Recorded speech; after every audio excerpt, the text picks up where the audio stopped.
জানেন আমরা এখানে কেন সবাই সমবেত হয়েছি, কারণ আজকে আমাদের দেশমাতা যিনি আমাদেরকে ছেড়ে কিছুদিন আগেই চলে গিয়েছেন। এটা আমাদের জন্য আসলে অনেক বড় একটা শোক। এটা আমাদের সামলাতে অনেক সময় লাগবে। তারপরেও আজকে আমরা এই বাজার কমিটিকে ধন্যবাদ জানাবো যে তারা এই আয়োজন আমাদের নেত্রীর জন্য দোয়ার আয়োজন করেছে, এই জন্য তাকে বাজার কমিটিকে ধন্যবাদ। আর আমাদের দেশনেত্রী বেগম খালেদা জিয়া, ওনার স্বপ্ন ছিল যে বাংলাদেশকে সুন্দর একটা বাংলাদেশ উনি তৈরি করবে।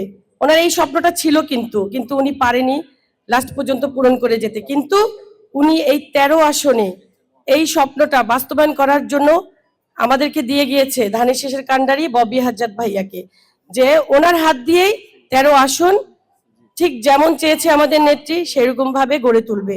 আর এই ববি হাজ্জাদ ভাইয়াকে যদি আপনারা ধানের শীষে ভোট দিয়ে জয়যুক্ত না করেন, তাহলে কিন্তু আমাদের নেত্রীর আশা পূরণ হবে না।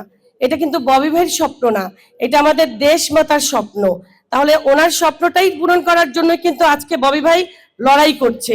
আর ওনার লড়াইতে আমরা সবাই ওনার পাশে থাকব।